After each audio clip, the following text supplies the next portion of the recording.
Pemirsa, kembali kita lanjutkan dialog kita. Saya ke Mbak Nita. Mbak Nita, dulu Pak, kita berbicara sekarang mengenai karya-karya anak muda yang harus dibudayakan dan juga harus ditindaklanjuti begitu ya. Mungkin Mbak Nita bisa cerita dulu, pada saat mungkin menjadi Miss Earth begitu ya, berkarya, adakah mungkin karya yang harus dilakukan secara konkret begitu oleh Mbak Nita? Kemudian ini bisa menjadikan teladan gitu biar orang bisa mencontoh. Mungkin bisa cerita sedikit, Mbak Nita. Ya mungkin waktu itu saya pernah ada program di mana program itu adalah office to office.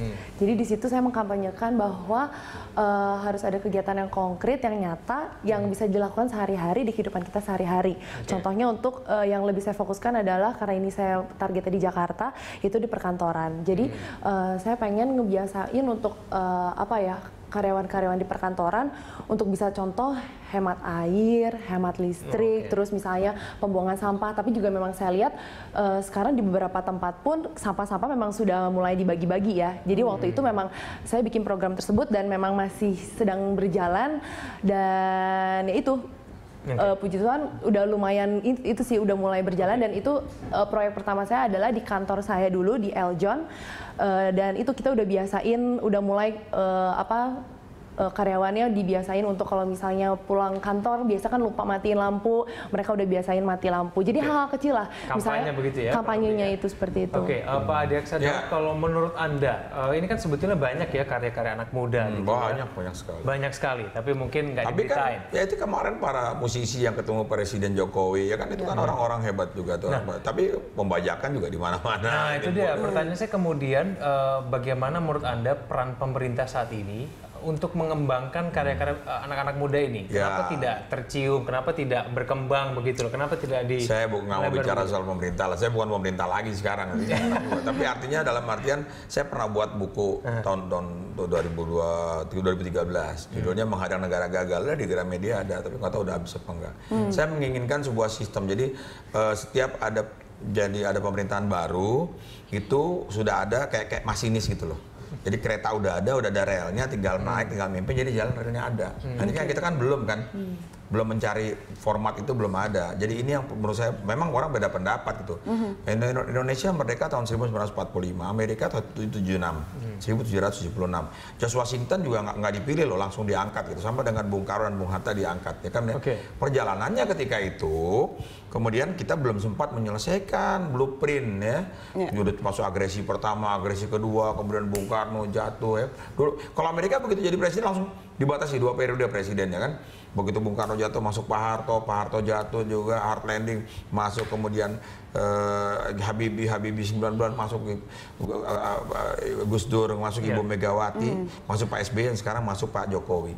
Jadi belum ada, menurut saya belum ada blueprint panjang, termasuk Undang-Undang Dasar 45 yang berkali-kali diperbaharui terus, di amandemen gitu loh. Nah menurut saya ada lagi yang harus diamandemen, misalnya bumi, air, dan kekayaan yang terkandung di dalamnya kan. Sekarang bumi, air, dan udara. Udara juga. Nah, jadi banyak hal yang memang sesuai dengan perkembangan zaman gitu. Seberapa jauh kita tertinggal dari konsep ideal menurut Pak Adiaksa Daud? Ya kalau seberapa jauh kita melihatnya seberapa jauh perkembangan kita sekarang kan gitu. Nah kalau kita lihat pada hari ini, saya sih selalu juga saya berikan masukan kepada teman-teman yang sekarang kebetulan menjadi menteri atau menjadi pejabat gitu ya, kebetulan kami tapi tidak secara terbuka di depan ini kan gitu tentunya. Memang banyak kelemahan juga, ada kelebihan juga. Misalnya penggabungan kementerian itu nggak gampang. Sampai hari ini misalnya beberapa kementerian Pak Presiden sendiri melihat bahwa ada beberapa yang belum jalan. Nggak gampang, saya jadi Menpora membuat kantor baru saja perlu waktu 1 tahun kok. Nah, apalagi dengan kementerian yang digabung-gabung. Jadi ya wajar saja. Makanya ke depan itu seperti buku saya tahun 2013 itu, Menghadang Negara Gagal.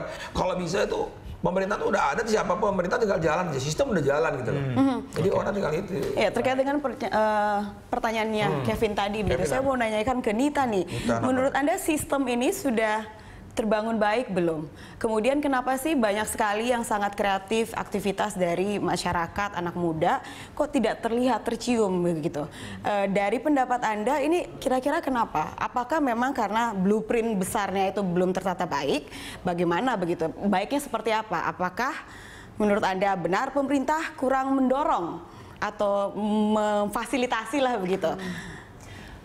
Menurut saya benar kata Bapak ya, memang mungkin blueprintnya belum organisasi dengan baik. Tapi memang mungkin belum ada, kalau yang saya lihat nih ya, seperti waktu itu saya pernah nih bekerja sama dengan Kementerian Pariwisata dan Ekonomi Kreatif sebelum kementerian sekarang. Sebenarnya dari kementerian sendiri tuh sempat ke kita generasi muda itu nanya gitu. Kamu ada proyek apa nggak? Misalnya ada, bukan proyek, ibaratnya ada hal-hal yang ingin kamu tuangkan nggak nih untuk memajukan kreativitas di Indonesia ini? Cuman mungkin yang saya lihat itu linknya itu loh, mungkin dari putus begitu. Ya, bukan linknya ya, gimana ya? Jadi mungkin kementerian hanya melihat bagian atasnya aja, tapi setelah kita pikirkan sebenarnya di bagian bawah-bawah ini yang lainnya itu seperti misalnya teman-teman saya yang bukan menjadi seorang misnya atau yang bagian atasnya, sebenarnya mereka punya banyak ide nih, cuman tidak tersalurkan ke atasnya. Nah, seperti itu. Jadi yang saya lihat itu sebenarnya kementerian atau misalnya pemerintah itu sudah mau, cuman memang mungkin